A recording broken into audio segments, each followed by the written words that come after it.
wabarakatuh. Waalaikumsalam warahmatullahi wabarakatuh. Nah, innal hamdalillah nahmaduhu wa nasta'inuhu wa nastaghfiruh wa natubu ilaihi min shururi anfusina wa min sayyiati a'malina. Man yahdihillahu fala mudilla lahu wa man yudlil fala hadiyalah. Wa asyhadu an la ilaha illallah wahdahu la syarika lah. Wa asyhadu anna Muhammadan 'abduhu wa rasuluhu la nabiyya ba'dah. Wa ba'du hayyakumullahu jami'an marratan ukhra fi hadzal majlis في تعليم كتاب الأصول من علم الأصول للشيخ محمد بن صالح العثيمين رحمه الله تعالى. فنسأل الله سبحانه وتعالى أن يعلمنا ما ينفعنا وينفعنا بما علمنا ويزيدنا علما نافعا ويرزقنا الإخلاص بما نعمل به آمين يا رب العالمين. Nah, alhamdulillah di pertemuan kedua di hari ini kita dapat memulai di waktu yang memang seharusnya itu pukul 13. Alhamdulillah. Nah, pada pertemuan kemarin, ini saya share screen.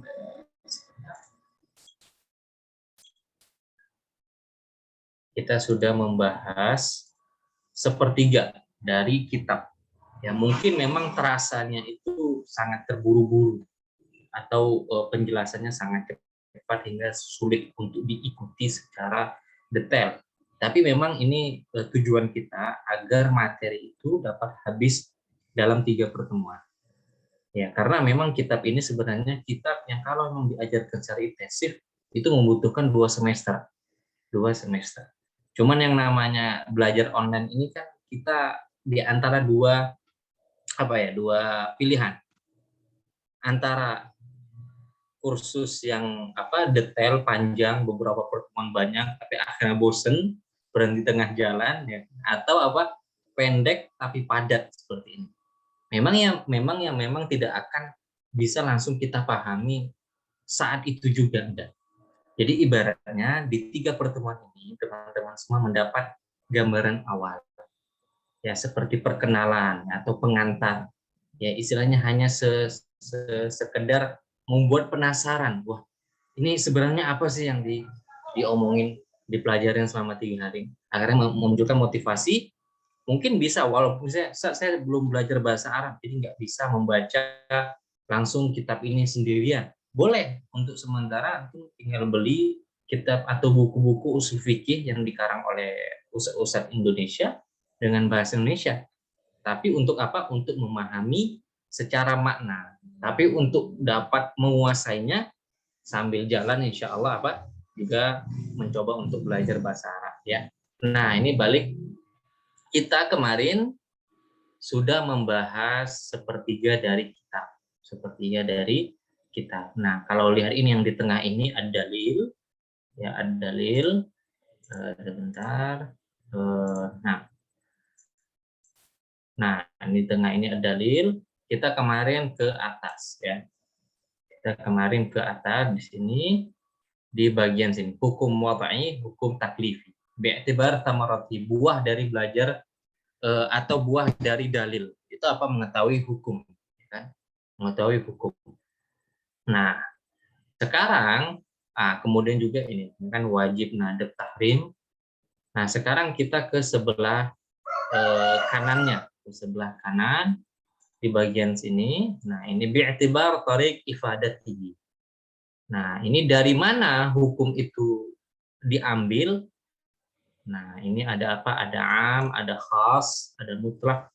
Sebagiannya kemarin sudah kita sedikit singgung, tapi ini lebih detail insya Allah di pertemuan kedua ini. Jadi masing-masing bisa lebih fokus di pertemuan ini, dan seperti kemarin materi sesi pertama akan sampai selama 40 menit, kemudian ada break, jeda, kemudian baru sesi kedua.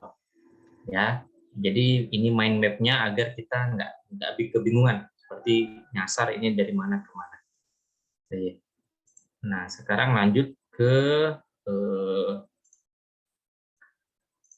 PDF tasjir.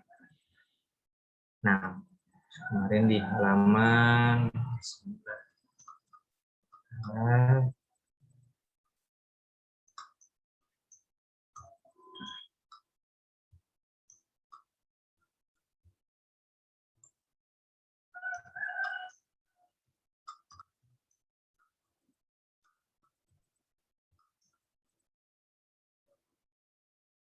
Nah, halaman 20. Ya, halaman 20. Dalalatul amri. Nah, kita kemarin sudah sedikit singgung tentang fi'il amr, perintah. Nah, perintah itu berkonsekuensi apa? Nah, sederhananya, ya. Pertama, perintah itu apa? Menunjukkan kewajiban. Ini dasar. Ketika kita temukan perintah dalam Al-Quran, perintah dalam As-Sunnah, dalam hadis-hadis SAW, pertama kali yang akan terjadi itu, yang dipahami itu apa? Perintah tersebut menunjukkan kewajiban.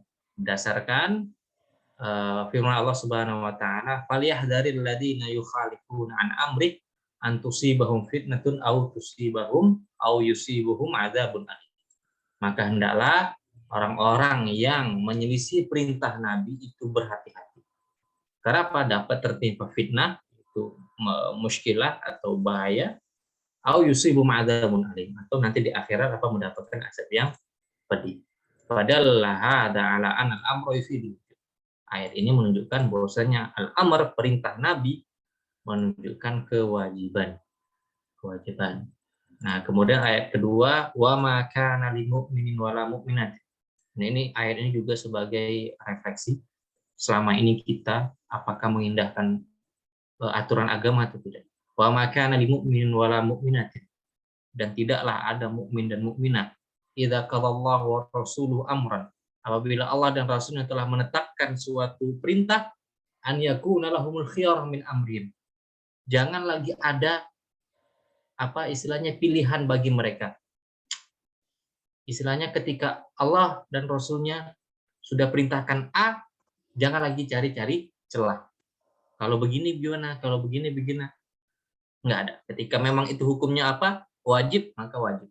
Hukumnya haram, nggak ada nego. Nah, ini kan kita sering apa, ketika kita mungkin belum terlalu intensif belajar agama, memandang agama ini pilihan. Seperti apa? Seperti menu makanan. Kalau nggak mau pedas, ya manis. Enggak. Kemudian dalil ketiga dari sabda Nabi Sallallahu Alaihi Wasallam, ini sudah lewat kemarin, tentang hukum bersiwak. Laula an asyqa ala ummati la amartum bisiwak. Kalaulah aku tidak memberatkan umatku, maka akan aku perintahkan mereka bersiwak. Tapi akhirnya bersiwak itu hukumnya sunnah. Tapi di sini maksudnya apa? Perintah Nabi itu memiliki apa? Suatu beban sehingga dikatakan berat karena itu merupakan kewajiban. Nah, ini hal dasar. Nanti kapan perintah dari wajib turun ke sunnah nanti juga ada. Kemudian perintah menunjukkan al-fauriyah. Fauriyah itu dari kata faur, saat itu juga, harus dikerjakan saat itu juga. Kaedahnya apa? Ini dia, yajibul mubadaratu ila imtithalil amri fi awwali awqati. Wajib untuk bersegera melakukan perintah tersebut pada awal waktunya. Ini dasarnya. Tapi ada pengecualian, malam ya dulu dalilun ala khilafi dzalik. Selama tidak ada dalil lain yang mengikatnya. Seperti apa? Seperti misalnya mengikatnya itu dalam artian menunjukkan kebolehan untuk tidak di waktu itu. Tidak di waktu itu. Nah, contohnya misalnya kewajiban sholat. Kewajiban sholat, jika misalnya ayat itu apa, dalil yang pertama itu umum begitu saja, maka wajib di awal waktu. Tapi banyak dalil yang menunjukkan apa? Maksudnya waktu sholat itu membentang dari awal waktu hingga akhir waktu. Seperti itu. Nah, maka ini al-fauriyah. Begitu juga seperti kewajiban haji. Ya, kewajiban haji. Nah, apakah ketika ada biaya atau apakah kewajiban haji itu harus langsung saat itu juga, atau yang penting sekali seumur hidup. Nah, seperti itu. Nah, ini turun yang kedua. Oh ya, ini tadi dalilnya, wasari'u ila maghfiratin min rabbikum. Maka bergegaslah kepada ampunan dari Rabb kalian, wa jannatin 'arduha as-samawati, yang mana balasannya surga yang luasnya seluas langit dan bumi. Kemudian perintah menunjukkan bahwasanya perintah tersebut pada dasarnya diminta untuk dilakukan sekali saja. Nah, ini kaedahnya, al-amru la yadullu illa ala wujubil marrah al-wahidah. perintah tidak menunjukkan kecuali kewajiban yang hanya sekali. Tapi sekali lagi illa idza rabata bi syartin. Kecuali apa? Kecuali terikat dengan suatu syarat yang mana untuk terus mengulanginya. Contohnya apa? Al-hajj. Nah, contohnya haji. Ya, furidha bi muqtada al-awamir al-waridah fil kitab was sunnah. Haji diwajibkan berdasarkan perintah yang ada dalam Al-Qur'an dan Sunnah. Wa hiya la taqtadi tikrar, dan dia tidak menuntut untuk haji itu berulang-ulang kali. Dalilnya apa? Dari bahwasanya sebagian sahabat bertanya pada Nabi SAW, afikuli amin ya Rasulullah, apakah setiap tahun? Nah di sini apa? Daruni ma taraktukum. Kata Nabi, biarkan aku atau biarkan apa yang sudah aku katakan kepada kalian. Atau dalam riwayat lain, lauhul Tuhan na'am lawajabat. Ketika ditanya apakah setiap tahun Rasulullah, kata Nabi apa? Laukul Tuhan na'am la wajibat. Kalau aku katakan iya, nanti wajib setiap tahun. Maka kemudian kata Nabi, al-hajju marrah. Al-hajju marrah. Sekali saja. Kecuali nanti ada perintah untuk terus mengulanginya. Seperti apa? Perintah sholat. Kan dia 5 waktu setiap hari. Kemudian perintah menunjukkan al-ijza. Artinya apa? Jatuhnya beban, jatuhnya tanggungan. Kewajiban sholat ketika sudah dilakukan apa? Berarti tanggungan itu sudah lepas, sudah mendapat pahala, tidak mendapatkan dosa. Fa idza umira mukallaf bi syai'in famtathalahu hina idzin hada yadullu ala ijzai hadzal fi'l wa hadzal imtithal wa sihhati. Apabila seorang mukallaf diperintahkan dengan sesuatu dan dia langsung melakukannya saat itu, maka ini menunjukkan bahwasanya perbuatan tersebut apa? Sah dan sudah apa? Menggugurkan kewajibannya. Nah, ini dari fiil atau dari perintah al-amru. Nah, sekarang tadi kita katakan yang pada dasarnya wajib bisa menjadi sunnah atau bahkan menjadi mubah. Bagaimana? Nah, kemarin kita udah bahas sedikit. Ini liwujudil qara'in ma'ahu qad yukhrij al-amra an dalalati ala al-wujub al-qarinah. Dengan adanya qarinah, apakah dengan dalil lain atau qarinah itu kalau bahasa kita ada ketentuan lain yang dapat mengubahnya atau mengubahnya dari hukum dasarnya, yaitu wajib menjadi apa? Nah, ini yang pertama, dari wajib, perintah yang asalnya itu dari wajib menjadi sunnah kapan? Ketika misalnya di sini ada firman Allah Subhanahu wa taala, wa asyhidu idza tabaya'tum, surah Al-Baqarah 282. Dan milikilah saksi apabila kalian saling jual beli. Nah, ini asyhidu ya, merupakan fi'il amr, lakinnahu la yufid wujub. Tapi ayat ini pada akhirnya ulama nggak menganggap dan sampai sekarang apa wajib kita jual beli harus ada saksi. Kalau jual belinya perkara yang yang murah nggak masalah, tapi kecuali transaksi besar kan seperti itu. Kenapa? Li'annahu indana dalil wa qarinah sarafatu 'anil wujub ila nadbi. Karena kita memiliki dalil lain yang mengubahnya dari wajib menjadi sunnah. Yaitu apa? Bahwasanya diriwayatkan dari Nabi SAW bahwasanya beliau berjual beli tanpa ada saksi. Maka ini menunjukkan fadalla hadza ala anna syahadata fil bai' laisa biwajibah. Maka persaksian dalam jual beli bukan wajib. Kenapa? Kalau memang itu wajib, sebagaimana yang zahir kelihatan dari fi'il amr di surah Al-Baqarah tadi, Nabi nggak akan mungkin meninggalkan. Ketika Nabi tidak melakukannya, berarti itu tidak wajib, disunahkan. Dan itu untuk kemaslahatan juga, misalnya dalam transaksi yang besar. Kemudian dari wajib menjadi mubah. Nah, ini yang kita sudah bahas kemarin, misalnya larangan berhubungan suami istri ketika istri sedang haid. Tapi ketika misalnya sudah selesai wa idza tatahharna fa'tuhun, apabila mereka telah suci, datangilah mereka. Apa wajib saat itu juga didatangi? Kan enggak. Ya kan? Tapi maksudnya apa? Menjadi mubah. Silahkan kalau ingin. Nah, kemudian kata perintah itu menunjukkan tahdid, ancaman dari Allah Subhanahu wa taala. Nih, qaulullah taala, firman Allah, "I'malu ma syi'tum. Innallaha innahu bima ta'maluna basir." Ada berbuatlah sesuka hati kalian. Sungguhnya Allah Maha melihat atau Maha mengetahui apa yang kalian kerjakan. Nah, ini bukan wahada laisa amran bi an yaf'alu ma yaf'aluna min jara'in. Bukan berarti maksud Allah ya silahkan lakukan, tapi apa? Sebagai rangkaian bahasa itu menunjukkan apa? Ancaman. Seperti hadis Nabi SAW, fa idza lam tastahi fasna masyi. Kalau kamu nggak malu, ya silahkan lakukan. Apa itu perintah untuk melakukannya? Enggak. Tapi menunjukkan apa? At-tahdid, itu ancaman. Nah, kemudian tadi juga yang dalalatul amri, bahwasanya perintah itu menunjukkan al-fauriyah, dilakukan saat itu juga, kecuali ada apa? Ada dalil yang mengubahnya menjadi apa? Ila takhir, boleh diakhirkan atau bahkan memang harus diakhirkan. Contohnya apa? Qauluhu azza wa jal, faman kana minkum maridan aw ala safarin fa iddatun min ayyamin ukhra. Barang siapa di antara kalian sakit atau safar, maka silahkan ganti di hari-hari yang lain, itu ganti puasa, qada puasa.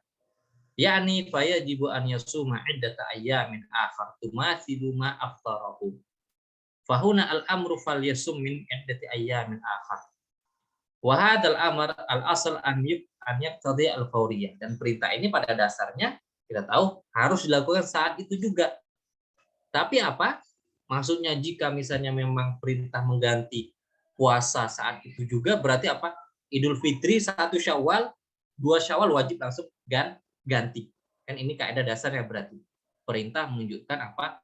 Untuk dilakukan saat itu juga. Tapi apa? Dalil lain menunjukkan boleh mengakhirkannya selama setahun ke depan. Dalilnya apa? Lakin ja'ana dalil yadullu ala annahu yajuz ta'khiruhu ila ma qabla Ramadan al-an. Boleh mengakhirkan qada puasa sampai datang Ramadan berikutnya. Berarti sampai bulan Sya'ban berikutnya. Sebagaimana yang dilakukan oleh Aisyah radhiyallahu anha, istri Nabi sallallahu alaihi wasallam. Jadi kewajiban mengganti puasa itu apa? Terbentang sampai selama setahun ke depan. Nah, inilah apa yang di slide kedua ini, bagaimana hukum wajib itu turun tingkatan menjadi sunnah, mubah, atau dia merupakan suatu ancaman, dan dia yang harusnya dilakukan saat itu juga boleh dilakukan belakangan. Nah, ini ada beberapa kaedah yang menyangkut perintah, yaitu apa? Ma la yatimul wajib illa bi fahuwa ma'murun bi, atau fahuwa wajib. Apa-apa yang kewajiban tidak akan sempurna dengannya atau tidak dapat dilakukan dengannya, maka dengannya itu, wasilahnya itu menjadi wajib, juga. Nah, kalau di sini Syekh Utsaimin mencontohkan misalnya yajibu an tu'addi salat jamaah fil masjid. Nah, tentunya beliau di atas pendapat bahwasanya salat jamaah wajib bagi kaum lelaki. Wala tatamakan min dzalika illa bidzahar ila masjid. Dan kamu tidak akan bisa menunaikan kewajiban sholat jamaah kecuali dengan pergi ke masjid. Maka pergi kamunya ke masjid itu wajib. Kalau jaraknya dengan motor ya dengan motor. Kalau dengan sepeda ya dengan sepeda. Kalau bisa jalan kaki ya jalan kaki. Atau contoh mudahnya itu lebih sederhananya ya yang hukumnya disepakati. Ini datang waktu sholat. Ya kan, datang waktu sholat. Anak kos nih gitu misalnya. Pakaian habis semua kotor pada hari itu, hari Ahad nih. Pokoknya baju tinggal baju bau doang. Udah datang azan waktu zuhur. Pas lihat kain sarung nggak ada, kaos nggak ada, segala macam. Mesin cuci ada atau gimana. Wah, ini Antara dua pilihan. Kan waktu zuhur itu panjang 3 jam sampai asar. Antara antum punya dua pilihan. Antara cuci satu sarung atau pakaian untuk sholat sebelum keluar waktunya asar, atau apa misalnya punya tetangga kos atau teman, pinjem baju, pinjem sarung. Nah, pokoknya pinjemnya antum atau usaha antum mencuci itu menjadi wajib karena apa? Untuk melakukan kewajiban. Nah, yang kedua, kaidah yang kedua, al-wasailah ahkamul maqasid. Nah, ada kaidah apa? Wasilah itu, sarana itu dihukumi dengan hukum tujuannya. Kalau tujuannya wajib, maka sarana itu wajib untuk dimiliki. Seperti yang tadi itu sebenarnya mirip. Illa idza kanat al-wasilah lah hukmun khas hal kauniha wasilah. Kecuali si sarana tersebut dia sudah memiliki hukum awal, maka tidak boleh dia dijadikan wasilah untuk melakukan kebaikan. Contohnya apa? Contohnya sekarang misalnya zaman PPKM, rakyat susah. Wah, saya ingin berbuat baik nih, membagikan uang kepada rakyat. Akhirnya kepikir cara Robin Hood, mencuri dari orang-orang kaya, dibagikan ke yang membutuhkan. Boleh nggak seperti itu dengan tujuan baik? Kan kaidah dasarnya apa? Al-wasailah ahkam maka maqasid. Sarana itu hukumnya hukum tujuannya. Kalau tujuannya baik, wajib ya dia wajib. Nah, ini kan mau kasih sedekah baik dong. Ya kan? Tapi wasilahnya tadi apa? Mencuri terlebih dahulu. Apakah mencurinya itu menjadi boleh? Enggak. Karena si sarana tadi atau caranya itu tadi dari awal sudah memiliki hukum. Hukum mencuri apa? Haram. Nah, makanya di sini ada kaedah pengecualian di sini dalam masalah wasilah atau sarana. Annal ghayah ini kelihatan kan di slide saya bold tulisan-tulisannya. Rehat. Gimana? Kelihatan ya? Tapi boleh agak di zoom sedikit mungkin. Oke, boleh. Oke, sebentar. Mana zoom.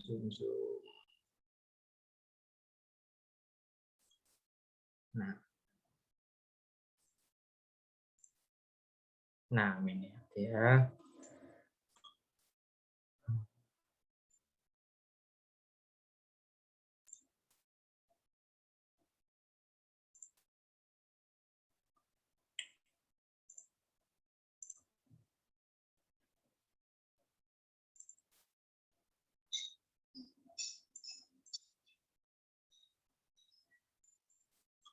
Nah, ini dia. Nih, jadi ini merupakan kaidah pengecualiannya. Annal ghayah la tubarrir wasilah. Bahwasanya tujuan tidak menghalalkan segala cara. Nah, tidak menghalalkan segala cara. Nah, ini yang membedakan antara kaidah kita umat muslim dengan cara orang-orang kufar menggapai atau mendapatkan tujuan mereka seperti itu, Syabab. Maksudnya apa? Misalnya kita kan memang menjadi kaya itu memiliki kebaikan kan seperti itu kan, memiliki kebaikan, dapat membantu orang lain segala macam.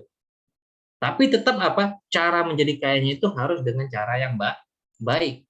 Nah, kalau kita lihat sekarang ini banyak video-video motivasi, bisnis segala macam, atau sederhana. Kadang anak iseng lihat di YouTube cara dapat punya rumah sebelum umur 30 tahun. Kirain dia bakal ajarin bisnisnya atau cara gimana. Rupanya dia kasih cara apa? Pokoknya kamu kerja 5 tahun, kumpulin 1 juta atau 500.000, kekumpul 20 juta aja. Udah jadiin DP untuk KPR. Kan akhirnya cara singkat tapi untuk mendapatkan sesuatu itu dengan cara yang ya taruhlah kita semua sepakat bahwasanya KPR atau leasing yang ribawi itu nggak boleh kan seperti kalau begitu akhirnya itu dengan cara hidup mereka ya untuk mendapatkan tujuan nggak lagi memandang apakah caranya benar atau baik, halal atau haram. Tapi ketika saya ke menit sekian itu pokoknya dapat DP 20 udah langsung KPR, langsung tak stop keluar. Ini benar udah. Nah, Nah, itu berikutnya Nah, al-wasail al-muaddiyah ila muharramat. Nah, wasilah-wasilah yang bisa jadi mengantarkan kepada perkara yang haram, walaysa laha hukmun fi syar'i fa innahu yakunu manhiyan anha. Dan dia pada dasarnya belum memiliki hukum, dasarnya itu mubah, maka itu juga dilarang. Contohnya apa? Contohnya misalnya antum memiliki kebun korma, ya, kebun korma. Boleh nggak menanam korma apa? Anggur. Anggur hukumnya apa? Mubah, kan halal. Sebagai buah-buahan, antum punya kebun, silakan. Tapi ketika misalnya antum menjadikan tiap kali panen salah satu konsumen antum merupakan masalahnya umur ke pabrik miras atau apa ke pabrik whisky, itu antum haram di situ menjual yang awalnya anggur tadi hukumnya halal, tapi apa menjual ke pabrik whisky, uang hasil penjualannya itu menjadi haram. Karena apa? Karena yang awalnya mubah mengantarkan kepada yang haram. Contohnya juga jual apa benda tajam, ya, benda tajam, pisau, pedang, segala macam, mubah. Tapi pas misalnya antum tahu yang beli itu untuk pakai tawuran, ya, atau bahkan untuk perang antar kampung misalnya, itu hasil jualnya menjadi haram. Jadi ini penting untuk kita mengetahui hukum wasilah di dua ini. Ya, kaidah besarnya wasilah mengikuti tujuan, ya kan? Wasilah itu mengikuti hukum tujuan. Kalau tujuannya wajib menjadi wajib. Tapi kalau apa? Kalau si wasilah atau si sarana tadi sudah memiliki hukum tersendiri, misalnya dia haram, tidak bisa dijadikan sarana. Contoh yang tadi apa? Ingin membantu dengan hasil curian. Atau kalau si sarana tadi misalnya dia hukum dasarnya dia mubah seperti anggur tadi, tapi mengantarkan kepada efek yang haram, itu menjadi haram. Hasilnya menjadi haram. Baik, sekarang kita lanjutkan. Nah, tadi amr, kita udah selesai di masalah perintah. Sekarang di masalah an-nahi. Ini larangan. Larangan itu berefek kepada apa dan bentuknya bagaimana. Nah, ini yang pertama ta'rifuhu. Definisinya jelas. Larangan itu apa? Qaulun ya yutlabu ya qaulun yatlubu tarkal fi'li ala jihatil isti'la. Kata-kata yang meminta untuk meninggalkan sesuatu ala jihatil isti'la. Yang mana itu derajatnya itu namanya melarang, dari yang levelnya tinggi kepada yang bawahnya. Orang tua melarang anaknya, guru melarang murid. Kalau ke sesama teman ini lebih apa, nah nanti itu namanya iltimas, bahasa sendiri. Nah, ini secara syarak, makanya larangan itu larangan Allah dan Rasulnya. Kemudian siyahuhu, bentuk-bentuknya apa? Nah, ini dari sini syabab, ini pentingnya usul fikih. Kemarin kita sedikit membahas permasalahan-permasalahan yang disalahpahami oleh kaum, misalnya kaum liberal, ya. Seperti misalnya apa? Katanya yang kan ini tidak ada larangannya di dalam Al-Qur'an, tidak ada dalam Sunnah. Seperti misalnya LGBT atau apa yang semacamnya, tidak ada larangan. Maksud mereka apa? Nggak ada kata jangan. Ya, tidak ada, mereka lihat di ayat nggak ada jangan kamu menggauli lelaki, atau di hadis menurut klaim mereka nggak ada. Nah, itu salah. Kenapa? Karena pengharaman dalam Islam ini bentuknya sebagai berikut. Nah, ini ada 4 bentuk, ya, Pak. Kenapa suatu perkara menjadi hukumnya haram? Yang pertama, iya dasarnya ada wazn atau ada fiil nahi, la taf'al. Nah, di sini apa? Firman Allah Subhanahu wa taala, la taqtulun nafsal lati haramallahu illa bil haq, la taqtul, jangan bunuh. Nah, maka hukum pembunuhan apa? Haram. Nah, kemudian an-nahyus sharih, larangan yang jelas, larangan yang tegas. Misalnya di sini Nabi Shallallahu Alaihi Rasulullah SAW Abu Talhah, Nabi memerintahkan kepada sahabat Abu Talhah untuk berteriak mengumumkan innallaha wa rasuluhu yanhayanikum an luhumil humuril ahliyah. Benar. Sungguhnya Allah dan Rasulnya melarang kalian dari daging keledai. Dari daging keledai sungguhnya itu merupakan haram. Nah, ini larangan yang jelas. Nabi nggak ngomong langsung la takul kan, tapi apa dengan kata larangan. Atau apa seperti di ayat wala yaznun atau apa wala taqrabuz zina, jangan dekati zina. Nah, seperti itu. Kemudian indikasi juga bahwasanya perkara tersebut haram apa? Tartibul uqubah 'alal fi'l. Yang mana kalau dilakukan dia ada hukumannya, ada sanksinya. Ada sanksinya. Seperti ini tentang pembunuhan juga. Wa may yaqtul mu'minan muta'ammidan fajaza'uhu jahannam. Barang siapa yang membunuh mukmin secara sengaja, maka balasannya adalah neraka. Nah, ini menunjukkan pembunuhan haram. Kalau nanti dimasukkan kelompokan dosa besar atau dosa kecil, ini masuk ke dosa besar. Dosa besar itu apa? Kalau yang memiliki ancaman di dunia atau sanksi di dunia atau ancaman azab di akhirat. Kemudian apa? Ini yang terakhir. Nah, ini zammul fa'il. Allah atau Rasulnya menjelekkan atau menghina atau mencerca pelakunya. Nah, ini contohnya nggak ada, tapi contohnya misalnya seperti apa? Seperti ayat-ayat tentang kaum Nabi Lut, ya kan? Kaum Nabi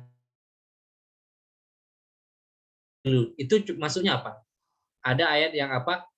Allah balikkan apa namanya? Siapa yang ingat ayatnya? Kalau boleh, faja'alnaha 'aliyaha safilaha, dan kami jadikan negeri mereka apa? Yang di atas menjadi di bawah di atas, diangkatkan kemudian dihempaskan lagi. Itu masuk ke mana? Bisa ketiga ya kan, tartibul uqubah. Ada apa? Ada hukumannya, ya kan? Ada hukumannya. Kemudian Allah juga apa?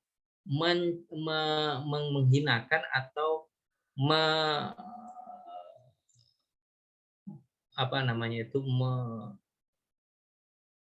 bahwasanya pelakunya merupakan orang-orang yang buruk. Nah, dalam ayat lain kan Allah Subhanahu wa taala lam ya'ti ahad, tidak ada umat sebelumnya yang melakukannya sebelum umat kaum Nabi Lut. Maksudnya ini melakukan perkara yang buruk. Nah, ini menunjukkan apa? Keharaman perbuatan tersebut. Keharaman perbuatan tersebut. Nah, jadi ini dengan belajar ini tidak lagi hanya apa kita mudah sekali terhasut oleh ucapan-ucapan orang yang tidak paham agama mengatakan apa, wah ini nggak ada larangannya, ini nggak ada larangannya. Nah, karena menurut mereka apa larangan itu hanya harus dengan kata la taf'al, jangan lakukan ini. La taf'al. Tapi apa? Kita memiliki kaidah, ada 3 hal lainnya. Nah, kemudian mada yustafadu minhu. Nah, apa yang berkonsekuensi secara hukum dari larangan? Pertama jelas at-tahrim, pengharaman. Ad-dalil qaulullah ta'ala wa ma atakumur rasulu fakhuzuhu wa ma nahakum anhu fantahu. Apa yang datang dari Rasul kepada kalian maka lakukannya, apa yang dia larang maka tinggalkanlah, maka berhentilah. Fantahu. Kemudian juga haram. Haram ini ada kesamaan dengan yang wajib tadi, dengan perintah, yaitu al-fauriyah, dilakukan saat itu juga. Tapi kalau perintah apa? Ada pengecualian, bisa belakangan. Tapi kalau larangan itu nggak ada istilah takhir, nggak ada dicicil, langsung saat itu juga. Lama lima nuhya anil khamar mubasyaratan as-sahabah alqau al-khumur allati ladaihi. ketika turun di fase ketiga larangan khamr, langsung para sahabat tumpahkan semua khamar-khamar yang ada dalam bejana-bejana mereka. Nggak ada nego-nego. Padahal mereka kaum yang memang sangat bercandu dengan dengan khamar itu tadi. Minuman khamar bagi mereka seperti kopi atau seperti teh. Nah, nggak ada istilah kalau misalnya kita dilarang aja sekarang. Ada bubuk kopi, misalnya kopi itu mahal nih. Ada di dapur atau di pas dilarang kopi haram. Pasti kepikir ini bisa dijual nggak ya daripada dibuang kan saya atau dikasih ke orang. Nggak seperti itu. Apalagi misalnya sepakat kita rokok itu haram. Oh, saya mau berhenti. Tapi biasa saya satu bungkus, setengah bungkus dulu lah, cicil gitu kan. Berhentinya nyicil. Atau satu batang per hari, enggak. Usahakan langsung berhenti. Nah, langsung berhenti. Itu ma yustafadu minan nahi, apa yang berkonsekuensi dari larangan. Kemudian larangan menunjukkan al-fasad, rusaknya amalan tersebut. Contohnya di dalam dalam ibadah. Dalil qaulun Nabi sallallahu alaihi wasallam, man amila amalan laisa alaihi amruna fahuwa raddun. Dalam ibadah, barang siapa yang mengamalkan suatu amalan yang tidak ada perintah kami padanya, maka amalan tersebut tertolak. Nah, contohnya misalnya kayak kadang di sebagian tempat terkenal ada tempat pemandian air terjun untuk dapat jodoh. Mandi di situ dapat jodoh, itu amalan yang nggak ada dasarnya, dia rusak dan dia haram dilakukan. Nah, atau kalau itu ibadah, misalnya ibadah siapa ya, misalnya kayak kadang kalau mau dapat ilmu tenaga dalam, atau kalau dulu itu zaman-zaman dulu tuh biar mudah dapat jodohnya, puasa 7 hari, puasa 40 hari, puasa mutih segala macam. Apa ada pahalanya? Dia puasa, sahur, berbuka di jam yang sama. Tapi ada pahalanya enggak? Enggak. Karena itu enggak ada perintahnya di situ. Kemudian al-fasad. Nah, ini tadi itu. Kemaman al-fasad, apa itu arti fasad? Rusak. Adam tarat tu bi athar al-fi'l as-sahih alaihi. Tidak ada efeknya secara dia tidak diterima secara pahala. Nah, fa idza naha an nikahil badal wa ma hukmu fasidun la yathbutu fi mahar wala nasab. Nah, ini tentang permasalahan nikah, misalnya nikah nikah kawin kontrak atau mut'ah. Nah, ini akadnya akadnya fasid, akadnya rusak karena nikah tersebut dilarang oleh Nabi Shallallahu Alaihi Wasallam. Nah, ini juga perbedaan antara amar dan nahi. Kalau amar tadi secara dasar hanya dilakukan sekali saja, kecuali ada dalil yang menunjukkan dia dilakukan terus-terusan. Tapi kalau larangan sifatnya continue. Ketika dilarang sekali, dia akan selamanya dilarang. Tapi memang kecuali memang akhirnya datang hadis atau dalil lain yang menunjukkan kebolehan. Dan itu nanti masuknya ke masalah nasikh dan mansukh ya. Nasikh dan mansukh. Nah, itu nasikh dan mansukh. Seperti misalnya larangan ziarah kubur bagi kaum wanita. Di awal-awal fase Islam Nabi larang. Tapi kemudian Nabi sabda, kuntu nahaitu an ziyaratul kubur fazuruha. Aku sebelumnya melarang kalian dari menziarahi kubur, sekarang ziarahi. Awalnya dilarang menjadi dibolehkan. Baik, sekarang sudah 1.40. 1.40, ini kita break 10 menit. 10 menit, nanti kita kembali lagi. Nah, ini ada nanti ke anwa'un nahi. Contoh-contoh dari larangan.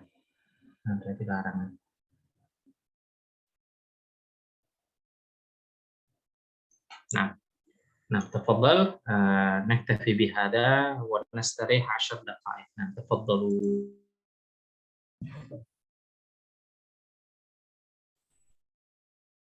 Nah, na'ud alhamdulillah wa kafa wassalatu wassalamu ala nabiyina Mustafa wa ala alihi wa sahbihi wa man ittaba wa ba'd. Nah, kita kembali ke majelis kita. Ini di sesi kedua kita baru di halaman 24. Karena harusnya kita target temuan ini sampai ke slide 40. Tapi emang ini beberapa hal yang sangat penting. Nanti insya Allah saya ringkasnya itu disingkat di bagian yang tentang bahasa Arab. Nah ini lanjutkan. Kalau slide sebelumnya ini konsekuensi dari larangan atau sirahnya, bentuk-bentuknya. Sekarang kita memahami anwa'annya. Kita memahami larangan itu sendiri. Apakah yang dilarang itu secara zatnya atau ada faktor eksternal seperti sifat atau caranya. Nah, jadi ketika kita memahami ini, kita bisa memahami kenapa terkadang fatwa ulama itu berubah-ubah antara disebabkan faktor waktu atau tempat, ya. Karena di sini. Nah, yang pertama, dasar memang bentuk pelarangan itu Allah atau Rasulnya larang dari an-nahyu an dzatil fi'l, dari zatnya. Contohnya apa? Seperti larangan zina, larangan khomer, ya kan? Larangan minuman keras. Yang memang dilarang itu apa? Zatnya. Nah, itu nggak ada istilah ulama di situ. Ya. Apa tadi khomer atau membunuh atau zina. Tapi ada yang menjadi terlarang, dasarnya itu dia halal atau bahkan diperintahkan, tapi menjadi terlarang karena ada faktor yang lain, itu ada sifat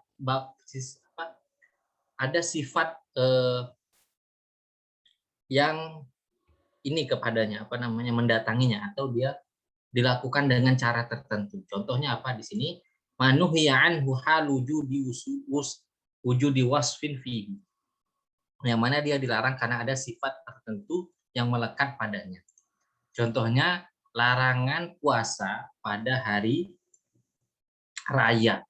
Puasanya kan diperintahkan, harusnya kan sunnah, kan? Atau apalagi puasa qada Ramadan wajib. Tapi dia terlarang karena apa? Karena dilakukan di hari raya. Nah, itu Nabi Shallallahu Alaihi Wasallam bersabda dalam banyak hadis seperti Idul Fitri itu yaumul iftar, ya kan, atau hari tasyrik ayam lil akli wasyur, hari untuk minum dan makan. Maka dilarang di situ berpuasa karena pada hari raya harus dilakukan dengan gembira. Nah, contoh juga nahyun misalun akhar nahyun an nikah syighar. Ini salah satu bentuk nikah yang akad nikah yang rusak, yaitu namanya nikah syighar, yaitu nikah tanpa mahar. Tanpa mahar. Nah, itu harusnya dengan mahar. Nah, kemudian itu nikah tanpa mahar itu begini. Nikah tukaran. Itu nggak boleh. Contohnya ada misalnya begini. Ada dua orang pemuda, dia sama-sama punya adik perempuan. Adik perempuan, mereka nggak ada orang tua lagi. Jadi keduanya itu masing-masing merupakan wali bagi adik perempuannya. Nah, dia bilang, kalau kamu nikahkan adik kamu ke saya nikahkan adik saya ke kamu juga. Udah, gitu aja. Nggak ada mahar, nggak ada apa. Kayak tukaran barter gitu aja. Itu namanya tadi nikahun syighar. Nah, dia menjadi terlarang nikah seperti ini karena meniadakan meniadakan mahar. Nah, sedangkan mahar itu rukun yang merupakan hak si wanita. Nah, kalau seperti ini kan tukaran dianggap komoditas. Kemudian idza nuhiya an was'anil was mujarradan an asl al fi'l. Kalau yang tadi suatu pekerjaan dilarang, suatu perbuatan terlarang karena ada sifat yang melekat padanya. Sekarang yang dilarang itu suatu hal, kemudian dia lakukan hal yang diperintahkan pada tempat yang terlarang tadi. Contohnya sholatul rajul fi tsaubin hariri. seorang laki-laki sholat dengan kain sutra. Nah, kain sutra. Kain sutra bagi kaum laki-laki apa? Haram. Dia sholat diperintahkan nih, tapi dia sholat dengan apa? Dengan kain sutra. Itu menjadi terlarang. Nah, menjadi terlarang. Cuman di sini memang ulama jumhur berpendapat sholatnya sah, tapi dia berdosa karena menggunakan apa? Kain sutra. Atau seperti kayak kalau di pondok pesantren itu pergi ke masjid pakai sendal gosok, gitu, pakai sendal temen. Ya sholat dia di masjid itu sah, cuman apa? Cuman dia dapat dosa karena gosok. Atau sholat di masjid pakai jubah temen, gitu kan? Pakai jubah temen nggak pakai izin. Sholatnya sah tapi dia berdosa. Nah, kemudian idza kana nahyu an fi'l aw wasfin kharijin manhiya anhu. Hada yu'athir ala sihhati al-fi'l. Nah, ini yang mana kalau yang dilarang itu faktor eksternal. Faktor eksternal. Maka perbuatan pokoknya itu tidak terlarang. Akadnya sah. Itu seperti apa? Kalau Nabi SAW contohkan larangan an-nahyu an talaqir rukban wa naha an yabi'a hadir dibadin. Talaqir rukban itu apa? Begini. Dalam proses jual beli di masa lampau itu, sebelum barang masuk ke pasar harusnya apa? Harusnya yang memiliki barang atau yang memiliki misalnya dia ingin jual hasil kebunnya, dia datang ke pasar, datang para pedagang pasar ngambil dari dia, harganya jadi apa? Murah. Tapi rupanya dia sebelum masuk kota datang orang-orang mencegat, pokoknya kami beli segini. Nah, kemudian yang mencegat itu baru jual ke pedagang pasar. Jadi akhirnya apa? Harganya 2 kali lipat jadinya, atau lebih dari yang harga seharusnya. Nah, Nabi melarang perkara ini, tapi jual belinya sah, tapi karena dilakukan ada faktor eksternal yang terlarang berefek kepada mahalnya apa? Mahalnya komoditi tadi, ini menjadi jual belinya sah tapi berdosa, dilarang. Kalau riba bagaimana? Kalau riba itu lizatihi. Kenapa? Karena dia masuk di akadnya, di harganya itu langsung.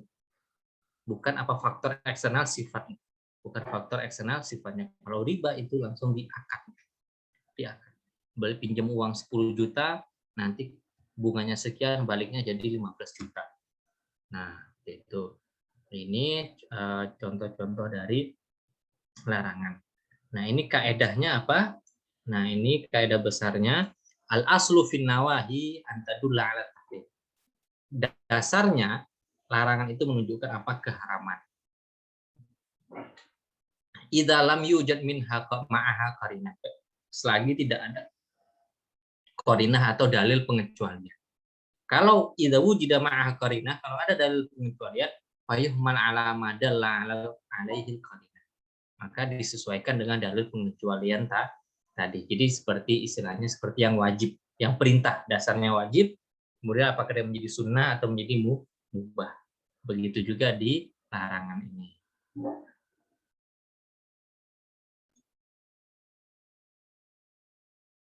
Nah, ini kita lewati. Nah, sekarang ini mudah. Kalau ini mudah. Al-awamir wan nawahi wal khitab syar'iyyah ta'allaq bil mukallafin. Nah, larangan dan perintah tadi untuk mukallaf. Mukallaf itu siapa? Nah, idza wujida fi salas. Mukallaf itu jelas, paham semua, insan balighun aqilun. Manusia balik dan akil. Cuman perlu sekali lagi dipahami batas baliknya itu dengan apa? Laki-laki dengan apa? Dengan mimpi basah atau tumbuh bulu di kemaluan, bagi kaum wanita apa dengan haid. Nah, jadi bukan patokan umur. Ketika dia sudah ada tanda-tanda itu tadi, dia sudah mukallaf, nggak ada lagi istilah anak di bawah umur. Nah, yang bikin rancu di zaman modern ini apa? Pengelompokan ada istilah anak di bawah umur, remaja. Antara anak-anak, remaja dewasa. Kalau Islam enggak, udah anak-anak dewasa, dalam artian dewasa itu langsung mukallaf. Nah, seperti sekarang ini kalau anak di bawah umur sampai berapa? 18 tahun atau 19 tahun?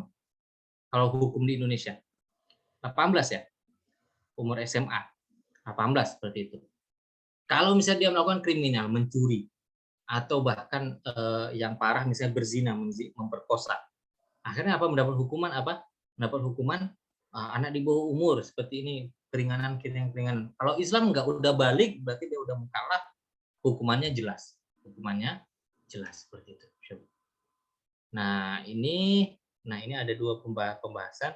Sekarang ini masalah al-kafir yukhatabu bi ahkam syariah.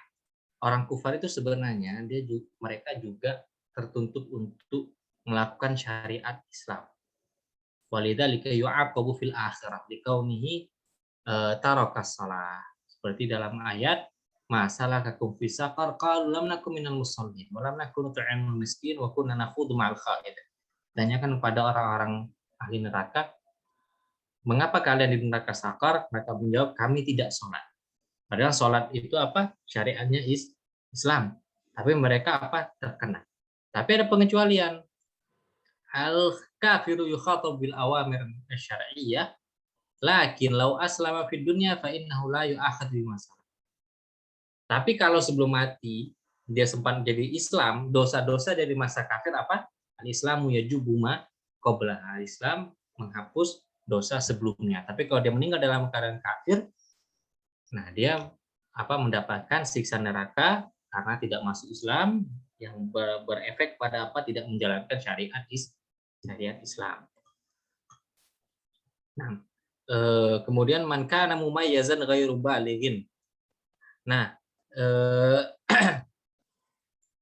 nah ini juga Syekh Utsaimin menerangkan, adapun anak mumayyiz, nah ini tadi, kalaupun ada fase sebelum balik dalam Islam, itu apa? Ada namanya umur tamyiz, umur 7 tahun, yang mana itu mulai diperintahkan untuk sholat. Nah, maka di sini beliau bilang apa? Adapun anak-anak yang tamyiz belum balik, itu diperintahkan dia secara sunnah, secara nadab, atau dilarang secara meninggalkan sesuatu makruh. Jadi dari segi tarbiyah, dari segi tarbiyah, melarang sesuatu, memerintahkan sesuatu, bukan dalam rangka kewajiban atau pengharaman, karena belum balik, belum mukallaf.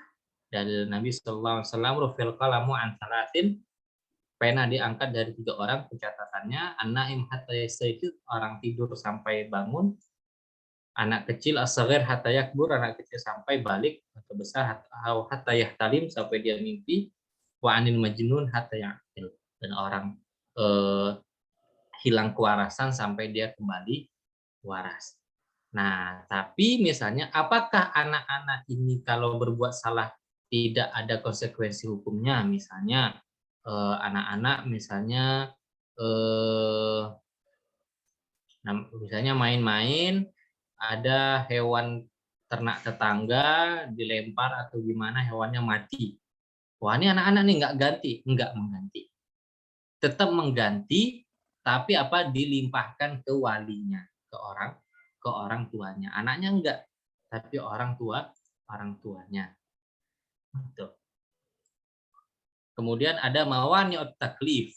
Nah, kalau mukallaf itu insan akil baligh, sekarang ada keadaan-keadaan yang mana larangan ataupun perintah itu tidak berjalan hukumnya. Kepada siapa? Yang pertama, kepada orang yang jahil, yang belum mengetahui hukum suatu perkara. Dalilnya qaulu ta'ala la unzirukum bihi wa man balagh.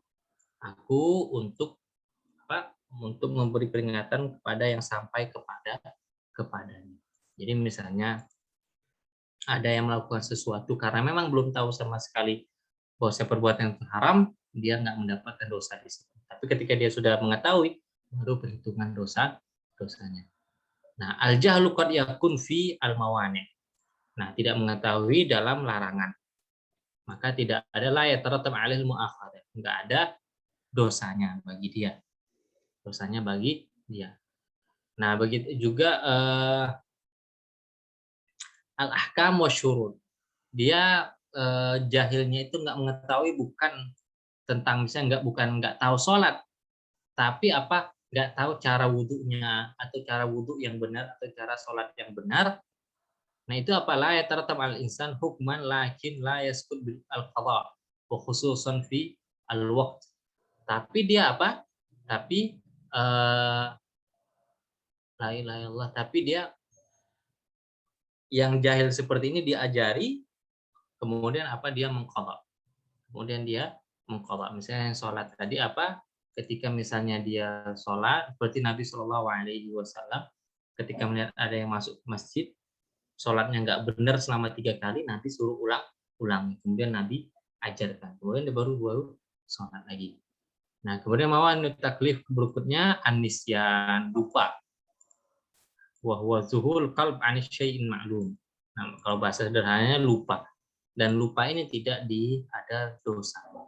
Tidak ada dosanya. Tapi apa? Dosanya, bukan kewajibannya. Jadi, kalau ada yang lupa sholat, itu nggak berdosa, tapi pas dia teringat, sholatnya tetap dikerjakan. Nah, seperti yang lupa bayar hutang. Ya enggak, dia nggak berdosa gitu kan, tapi utangnya apa? Nah, ini dari hadisnya dari Nabi SAW, man nama an syai'in an salatin aw nasiha falyusalliha idza dzakaraha. Barang siapa yang tertidur dari sholat atau terlupa, maka hendaklah dia sholat ketika dia idza dzakaraha, ketika teringat. Itu juga utang. Nah, jadi nggak bisa, oh lupa bayar hutang, kayaknya orang yang udah ikhlas, nggak bisa. Nah, itu harus dibayar. Kemudian al-ikrah, kalau dia diancam. Kalau dia diancam. Nah, ini pembahasannya panjang, tapi singkatnya yang diancam ini jika mengancam nyawanya dan yang dilakukan itu berefek kepada dirinya, itu nggak berdosa. Seperti apa? Misalnya yang tahanan-tahanan di penjara misalnya. Tidak ada makanan, tidak apa-apa. Kalau kamu mau hidup, makan itu minuman keras misalnya. Mau nggak mau. Nah, itu dia lakukan apa? Dan dia nggak berdosa. Tapi kalau misalnya ancamannya itu malah apa namanya berefek ke orang lain, misalnya kalau kamu nggak bunuh itu orang, kamu yang saya bunuh. Itu dia apa? Dia mengambil apa? Dia nggak boleh mentaati perintah tersebut. Dan artinya saya terpaksa membunuh orang, kalau saya tidak membunuh saya dibunuh. Enggak. Nah, tapi dia menerima konsekuensinya. Nah, berikutnya, nah ini penjelasan tadi mudah, masalah hukukullah wa hukukul ibad. Hak-hak Allah dan hak-hak manusia. Nah, hak-hak manusia, hukukul ibad la tasqut bijahlin wala binisyan. Hak-hak antara sesama manusia enggak hilang karena tidak mengetahui, tidak sengaja, atau karena lupa. Misalnya antum pinjam motor teman, rupanya jatuh, rusak kan gitu kan. Pas antum kembalikan apa? Afwan nggak sengaja nabrak, ya nggak bisa itu. Ya harus dibenerin. Atau terlupa gitu kan, pinjam kamera, pinjam apa, lupa taruh di mana, hilang, nggak bisa. Harus diganti. Ya kecuali kalau emang orangnya mengikhlaskan. Kemudian hak Allah, hukukullah ala nau'aini. Nah, ada yang diganti, ada yang enggak. Yang pertama, mala itlafa fihi la yajibu fihi dhaman. Larangan Allah Subhanahu wa taala yang mana kalau dilakukan itu larangan tersebut mala itlafa fihi, dia seperti dalam berhaji atau dalam umroh. Ketika sudah pakai pakaian ihram, itu apa, nggak boleh memotong kuku, nggak boleh apa memotong rambut. Nah, tapi di sini dia la bisa makhifan nasian. fakhala'ahu lamma dzakara la tajibu alaihi fidyatul adha. Nah, di sini dia memakai pakaian yang berjahit. Nah, di sini kan pakaian di luar dari tubuhnya. Di luar dari tubuhnya. Ini ditetapkan secara fikih apa? Dia nggak membayar fidyah atau nggak membayar dam. Nah, tapi kalau mafihi itlaf yajibu dhamanuhu, seperti man qallama adhafirahu aw qassa sya'rahu nasiyan fafihi fadyatul adha. Tapi kalau yang muhrim tadi yang sedang ihram haji atau umroh, dia terlupa gunting kuku atau pangkas rambut, potong rambut, nah itu dia membayar damnya, membayar dendanya. Oke, kita lanjutkan. Nah, ini sekarang kita masuk ke yang penjelasan secara bahasa, bukan penjelasan, tapi sebelumnya kita sudah senggol sedikit tentang lafaz umum, lafaz khusus, kemudian lafaz mutlak. Nah, ini pembahasan lebih detail. Al-alfaz min asma ala thalathati anwa. Nah, ini yang di sini siapa? Nah, ini am, khas, mutlak secara apa? Secara bahasanya. An-naw'ul awal am, al-alfaz ammah mustaghraq. Apa itu lafaz umum? Apa itu lafaz khusus? Apa itu lafaz mutlak? Apa muqayyad? Nah, kalau di bahasa kita, ini memang sebaiknya memang kita tidak terjemahkan. Kalau di bahasa kita, seakan susah dibedakan secara umum, secara mutlak, atau secara global. Tapi ini dengan istilah-istilah usul fikih sebaiknya tidak diterjemahkan, tapi kita paham. Nah, yang pertama lafaz umum. Apa itu lafaz umum? Ini dengan siwah-siwahnya, bentuk-bentuknya. Lafaz kul atau jami'.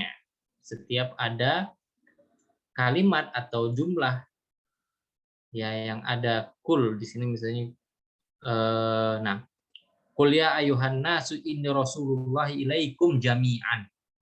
Katakan wahai manusia bahwasanya aku merupakan Rasulullah kepada kalian jami'an, semuanya. Jadi tanpa terkecuali. Itu yang umum. Nggak memandang ras, nggak memandang tempat, nggak memandang suku. Bukan hanya kepada orang Arab. Nah, ini menunjukkan risalah Nabi SAW universal. Nah, ini secara bahasa juga ini al-asma al-mubahamah. Nah, seperti isim syart, isim mausul, atau istifhamiyah. Seperti firman Allah Subhanahu wa taala, lillahi ma fis samawati wa ma fis samawati wal ard. Milik Allah apa yang ada di langit dan di bumi. Nah, ini ma di sini. Nah, mausul di sini. Nah, ini apa namanya isim mubaham. Kemudian al-mu'arraf bi al-istighraqiyah. Nah, contoh qaulu ta'ala innal insana lafi khusr. Sesungguhnya manusia dalam kerugian semuanya. Kemudian an-nakirah fi siyaqin nafi. Ini kita sebutkan contohnya la ilaha illallah. Nah, ini kan isim ilah dia kan mufrad. Jamaknya apa? Alihatun. Tapi dia sudah ada lam nafiyah, maka maknanya apa? Tiada Tuhan. Semua Tuhan apapun tidak berhak disembah melainkan Allah Subhanahu wa taala. Kemudian al-mudhaf ila ma'rifah min asma'il ajnas. Nah, ini seperti ma'ul bahar kalau mudhaf ilaih. Nah, hukumnya apa? Yajibu hamluhu ala jami' afradihi wa la yajuzu ikhraju ba'd al-afrad min hadzal lafz 'am illa bi qarinah mukhassisah. Nah, hukum konsekuensinya apa? Kita wajib mengamalkan apa yang diperintahkan dalam perintah dengan lafaz umum, nggak boleh mengecualikannya kecuali apa dengan ada perintah mukhassisah, pengkhususan.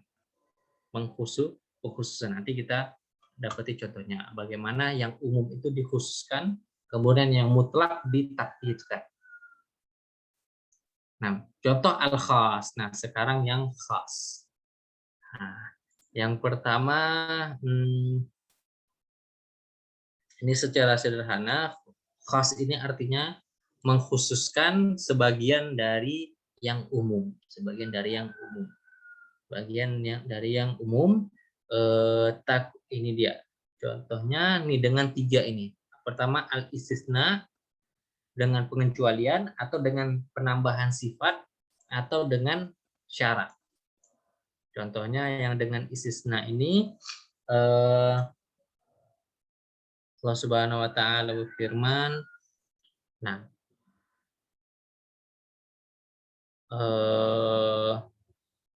ini contoh dari Syekh Utsaimin, lahu alayya alfriyal wa ba'da sanatin illa khamsina riyal.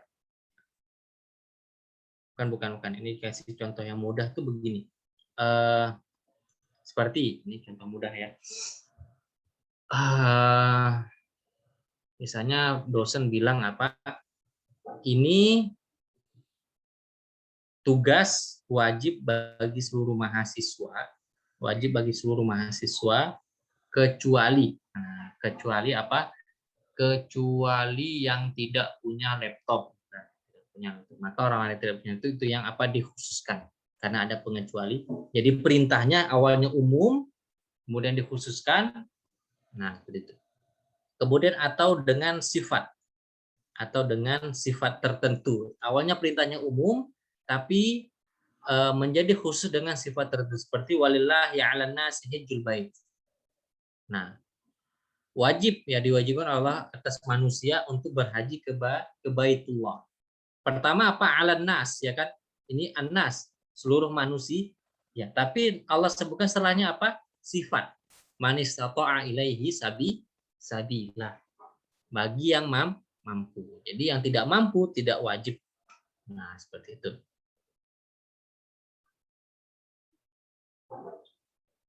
Atau dengan syarat. Ini qaulullah ta'ala wa in kunna ulati hamlin fa'anfiqu 'alaihin. Ini tentang talak, tentang hukum talak. Kalau ada seorang laki-laki mentalak istri dan istrinya sedang hamil, itu wajib menafkahi sampai anak tersebut, sampai si wanita tersebut apa? Melahirkan. Walaupun talak 3, karena contoh kalau talak 3 itu nggak dinafkahi lagi si mantan istri. Tapi kalau lagi posisi lagi hamil, dinafkahi sampai melahirkan. Nah, kemudian al-mukhassisat al-munfasilah. Nah, ini detail, ini terlalu detail. Ini kita lewatkan saja, kita lewatkan. Nah, ini yang untuk dipahami secara umum. Apa contoh-contoh taksis? Pertama, taksisul kitab. Mentaksis ayat Al-Quran yang umum dengan bil kitab.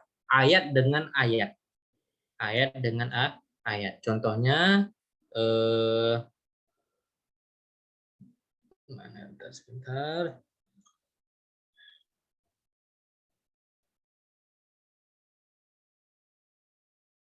Nah, ya ayyuhalladzina amanu idza nakahtumul mu'minat tsumma talaqtumuhunna min qabli an tamassuhunna fama lakum 'alaihinna min iddah. Nah, ta'tadunaha. Yang pertama ini secara umum, wahai orang beriman, kalau kalian menikahi wanita mukminah kemudian menceraikan mereka, maka mereka tidak memiliki iddah. Ini umum yang pertama.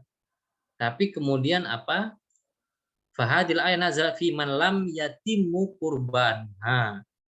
Ai tulikat qabla dukhul. Maksud ayat di atas tanpa iddah kalau diceraikan sebelum berhubungan badan. Wa fin nasil akhar yatarabbasna bi anfusina thalathata quru. Dalam nas yang lain kalau sudah diceraikan dia iddahnya 3 quru. Ini bagi apa? Kalau sudah sempat berhubungan badan. Jadi yang pertamanya umum,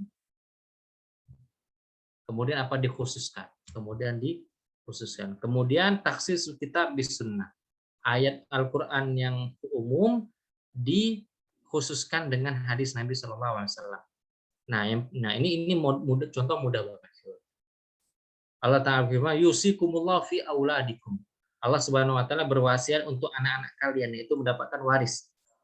Ini kan umum, auladikum, semua anak-anak kalian. Tapi apa? Hadis Nabi mengkhususkan La yarithul muslimul kafir walal kafir al muslim. Seorang muslim tidak mewarisi kafir, orang kafir tidak mewarisi muslim. Jadi kalau ada anak yang murtad, udah nggak dapat hak waris. Itu contoh. Nah, kemudian ada ijma. Kemudian dengan ijma.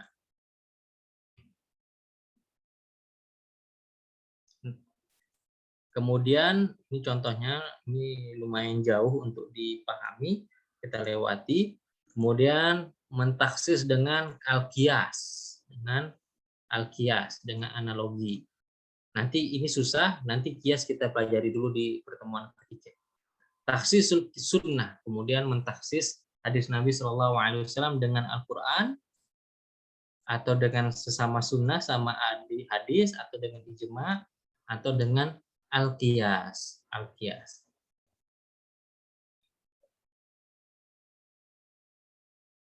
Nah, ini mungkin tadi agak membingungkan bagaimana cara membedakan antara am dan mutlak. Al-farqu bainal am wal mutlak. Nah, ini kita tidak terjemahkan. Kalau diserap kita secara umum atau secara mutlak, apa itu umum? Nah, apa itu umum? Umum itu lafaz yang mencakup semuanya tanpa terkecuali. Tanpa terkecuali. Misalnya apa kita katakan?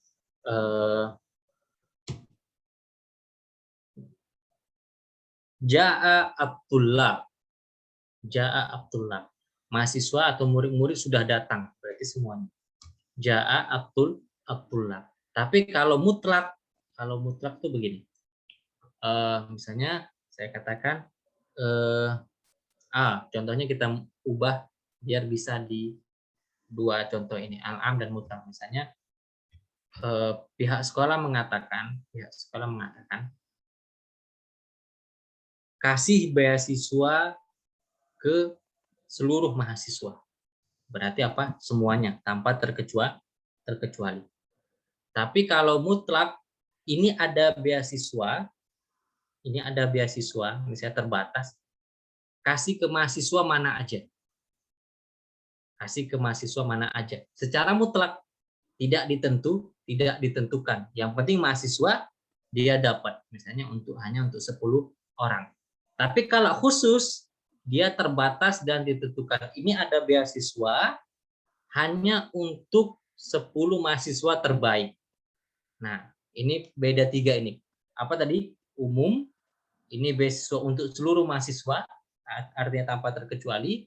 Mutlak, ini ada 10 paket beasiswa untuk mahasiswa siapa aja, dengan mutlak.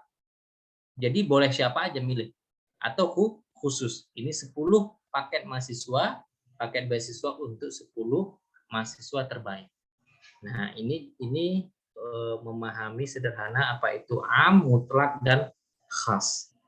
Nah, sekarang kalau yang am, kalau yang umum itu lawannya khusus, kalau yang mutlak lawannya muqayyad, pengikat. Artinya muqayyad ini pengikatnya. Kalau yang umum ditaksis, dikhususkan, kalau yang mutlak ditakyid, namanya diikat.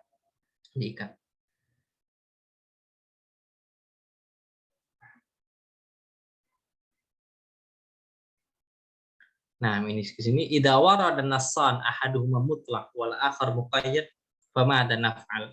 Kalau ada dua nas, salah satunya mutlak, salah satunya muqayyad, apa yang kita lakukan?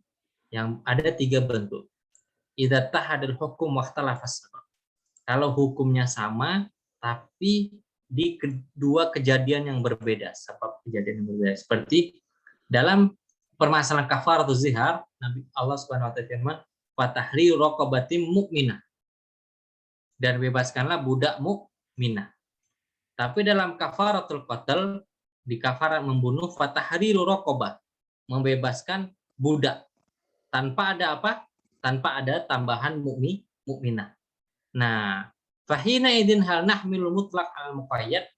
Sekarang ini 2 kasus yang berbeda, tapi di salah satu kasus ada penambahan sifat mukminah, budak mukmin. Apakah dihukumi ini sama?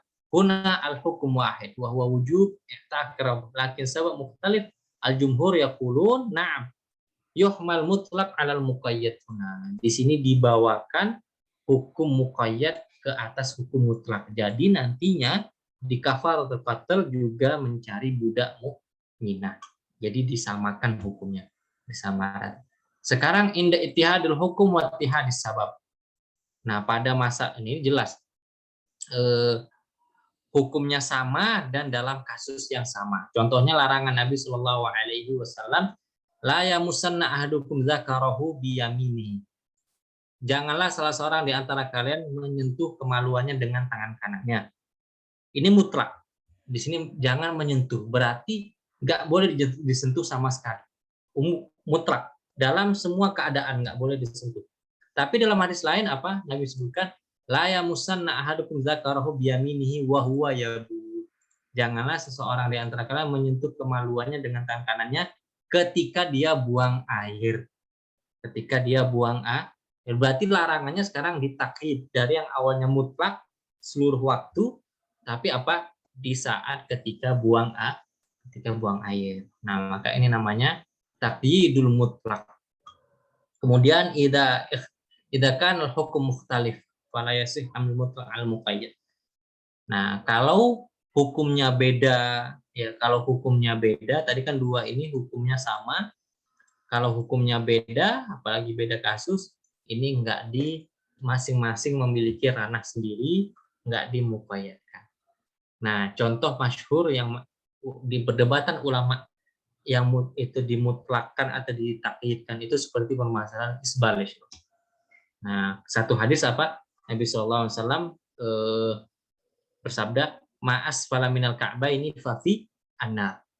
Mutlak. Apa pakaian di bawah mata kaki tempatnya neraka. Ini menunjukkan larangan. Karena tadi kita belajar apa salah satu larangan bentuknya apa? Ada ancaman sanksi di akhirat. Apa yang di bawah mata kaki tempatnya di neraka. Tapi di hadis lain Nabi SAW bersabda, la yanzurullahu ila man jarra thawbahu khuyala. Allah tidak akan melihat kepada orang yang memanjangkan atau menjulurkan pakaiannya khuyala dengan sombong. Ada pengikatnya, ada takyidnya. Hadis pertama mutlak, hadis kedua ada takyidnya.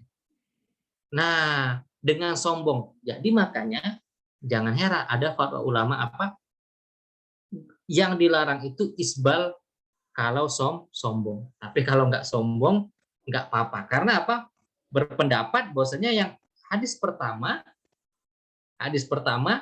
dibawakan hukumnya dengan hadis kedua, ada tambahan sifat. Nabi bersabda, Allah tidak akan melihat kepada orang yang menjulurkan pakaiannya dengan sombong. Nah, dari belajar usul fikih ini juga kita tahu yang begini ini ilmiah loh, bukan syubhat. Bukan syubhat. Apa perbedaan pendapat itu jangan langsung kita frame ini syubhat. Enggak. Tapi itu memang ikhtilaf muktabar di antara ulama. Ikhtilaf muktabar di antara ulama. Nah, seperti itu. Karena apa? Perbedaan mereka dalam menyikapi ini. Nah, ini di apa mau diapakan hukumnya? Mau dibawakan ke muqayyadnya, ke takyidnya, atau dibiarkan mutlak? Seperti itu. Akhirnya pilih yang mana? Nah, itulah dengan belajar insya Allah dapat menentukan sikap dan pilihan. Tapi kalau memang masih awam, level awam, memang Allah perintahkan apa? Fas'alu ahla dzikri in kuntum la ta'lamun. Bertanyalah, karena kita muqallid bertanya kepada yang alim.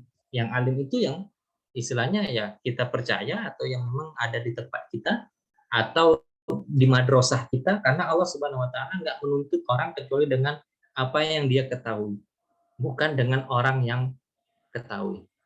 Maksudnya apa? Bagi orang yang memang dari kecil misalnya dia diajarkan bahwasannya seperti kita Syafi'i di Indonesia. Rukun nikah di Indonesia apa? Dengan saksi, ya kan? Atau dengan apa? Dengan wali. La nikah illa bi wali, kecuali dengan wali. Tapi di mazhab Hanafi mereka menganggap wali itu bukan syarat sah. Jadi boleh nikah tanpa wali. Nah, orang orang yang di India, Pakistan yang memang dari hidup mereka dari awal dengan madzhab Hanafi, apa kita katakan nikah mereka nggak sah? Semua akhirnya keluarga mereka dari keluarga hubungan nggak sah? Enggak. Mereka dihisab Allah Subhanahu wa taala dengan apa? Dengan ilmu yang mereka dapat di situ. Secara ijtihad Imam Abu Hanifah atau madzhab Hanafi. Tapi kalau di kita, nah seperti itu, kita yang dari awal madzhab Syafi'i, madzhab jumhur, nikah harus dengan wali. Kalau ada orang yang bernikah tanpa wali, kita katakan apa nikahnya enggak sah. Anaknya bukan anak halal, bukan anak halal. Itu perbedaan.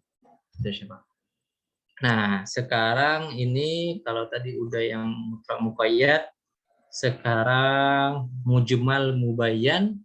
Nah, ini insya Allah kita lanjutkan di pertemuan terakhir besok ya. Jadi ini kita di halaman 35, masih ada sekitar 25 halaman lagi. Jadi mungkin masing-masing dari sekarang untuk mungkin bisa lebih besok melebihkan waktunya kalau ada kesibukan atau kalau mau melakukan sesuatu ditahan dulu. Mungkin besok akan pertemuan bisa sampai 2 jam. Kita selesaikan materi. Nah, karena nanggung kalau nggak diselesaikan, karena ya pada akhirnya belajar itu kalau sepotong-sepotong akhirnya nggak paham ujung pangkalnya, lucu juga. Kan bulat di sini nanti teman-teman bisa mengembangkannya ikut daurah usul fikih yang lebih intensif. Nah, insya Allah. Baik. Nah, ini kita berhenti di sini. Insya Allah besok di mujmal. Baik, hadza amin wa sallallahu ala nabiyina Muhammad wa ala alihi washabihi wasallam. Fadhol forum ana serahkan ke Rehan. Fadhol.